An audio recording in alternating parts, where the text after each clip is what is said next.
اتنے امیر بنائے ہیں، اگر سارے امیر زکوٰۃ دینے لگ جائیں تو کوئی غریب بھوکا نہ سوئے، سب کا بندوبست اللہ پاک کر دیتے ہیں۔ اور اللہ پاک نے، وہ حدیث میں آتا ہے نا، سخت ناراض ہوئے حضور جو خود پیٹ بھر کے سوئے، پڑوسی بھوکا سوئے، یعنی آس پاس کی فکر کرنے والے بن جائیں سب تو کوئی پڑوسی بھوکا نہیں سو سکتا۔ اور اسی طرح سارے مرد اللہ پاک نے جن کو اللہ نے یعنی وسعت برکت دی ہے، وہ سب جن کو اللہ نے 2 3 4 کا شادیوں کا جذبہ بھی دیا ہے، وسعت برکت بھی دی، اور وہ کر سکتے ہیں اور کر بھی سکتے ہیں، وہ کرنے لگ جائیں تو کوئی عورت بے نکاح نہ رہے، کوئی بیوہ رہے، نہ کوئی مطلقہ رہے، نہ کوئی لیٹ میرج تو کیس بن ہی نہیں سکتا، یہ سنت اگر زندہ ہو جائے۔ لیکن افسوس کی بات یہ ہے کہ اس سنت کی سمجھ نہیں آ رہی لوگوں، ابھی تک اس کو وہ سمجھتے ہیں پتہ نہیں عربوں کا ہی کام ہے، عرب بھی کر سکتے ہیں۔ اور پھر اسی طرح بعض لوگ سمجھتے ہیں پتہ نہیں وہ حضور کے اور صحابہ کے دور میں ہوتے تھی، یہ لاکھوں میں ایک آدھ صحابی ملتا ہے ایک شادی والا، سب زیادہ شادی والا صحابہ کے دور کی بات ہے، یہ عرب کر سکتے ہیں ہم نہیں کر سکتے، یہ سب بے وقوفوں والی بات ہے۔ اللہ کی قسم، یہ اللہ کا پیارا دین، یہ قرآن میں فَانكِحُوا مَا طَابَ لَكُم مِّنَ النِّسَاءِ مَثْنَىٰ وَثُلَاثَ وَرُبَاعَ والی آیت، یہ صرف عربوں کے لیے نہیں ہے، یہ صرف حضور اور صحابہ کے دور کے لیے نہیں ہے، قیامت تک کے لیے قرآن ہے، اور شریعت قرآن قیامت تک کے لیے ہے۔ ابھی آپ کے سامنے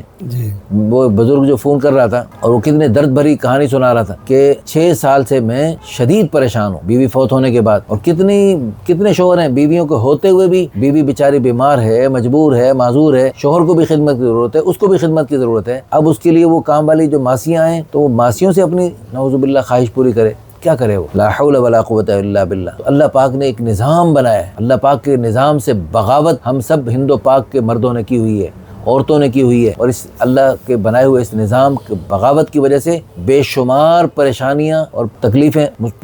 پوری قوم کو ہو رہی ہیں۔ تو اس پریشانیوں کا حل یہ ہے، جیسے مولانا طارق میر صاحب اپنے بیانوں میں کہا کرتے ہیں، ارشاد فرمایا کرتے ہیں کہ سارے یہ امیر لوگ زکوٰۃ دینے لگ جائیں تو کوئی غریب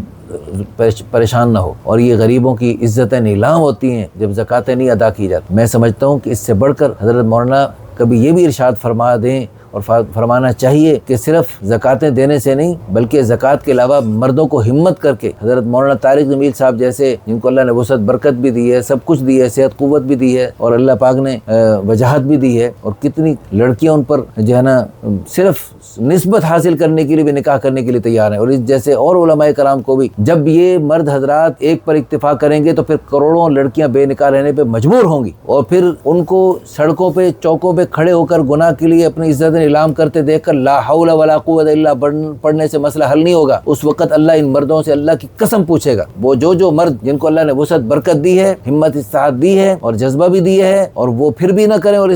اس سنت سے جو کام حضور نے اور صحابہ خلفائے راشدین تمام صحابہ نے کیا، اس سنت سے ایسے پرہیز کرے جیسے گناہ کبیرہ سے پرہیز کیا جاتا ہے، تو پھر اللہ پاک قیامت کے دن پوچھے گا ان مردوں سے پوچھے گا اللہ پاک۔ تو اس لیے ان مردوں کو اللہ کے سامنے جواب دینے کے لیے تیار ہونا چاہیے۔ اگر وہ مرد کرنا چاہتے ہیں اور ان کی عورتیں نہیں کرنے دے رہی، بیویاں نہیں کرنے دے رہی، پہلی بیوی نہیں کرنے دے رہی، ان بیویوں کو پھر اللہ پاک کے سامنے جواب دہی کے لیے تیار ہو جانا چاہیے کہ وہ وہاں پر کیا جواب دیں گی، اور کب تک یہ اپنے شوہر کے ساتھ رہیں گی۔ آخر تھوڑے دنوں میں وہ چلے جانا ہے، تو پھر آخرت میں تھوڑے دن کی بات ہے، آخرت میں اللہ بھی تھوڑے دن میں ہم سب نے فوت ہونا ہے، اللہ کے سامنے حساب دینا ہے، اللہ کے سامنے پیشیاں ہوں گی، پھر آخرت میں ہمیشہ کے لیے سزا بھی مل سکتی ہے۔ اور اپنے مردوں کو ہمت کر کے اس سنت کو زندہ کروائیں تاکہ پھر ہمیشہ کے لیے مرد بھی ہیں جی جنت میں مزے اڑائیں، اور آپ بھی جنت میں ان اپنے مردوں کی جو حوریں بنیں گی بہت ساری، ان حوروں کی ملکائیں بن کر، ان حوروں سے زیادہ حسن و جمال پا کر ہمیشہ کے لیے انعامات اور بڑے درجات پائیں۔ اگر آپ کا شوہر اکیلی بیوی والا ہوگا تو پھر آپ کو جنت میں تھوڑی حوروں کی ملکہ بننا پڑے گا، اور اگر آپ کے شوہر کی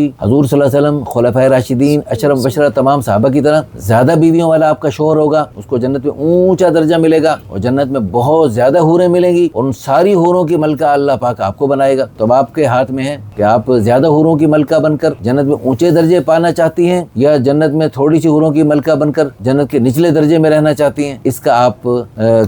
کے اپنے ہاتھ میں فیصلہ ہے۔ تو آخرت ہمیشہ کی ہے اور دنیا عارضی ہے۔ آخرت والآخرۃ خیر وابقی، آخرت بہت بڑی اور ہمیشہ کی ہے، اور دنیا بہت گھٹیا اور عارضی ہے، اس لیے اس کو سوچ سمجھ کے فیصلہ کیجیے۔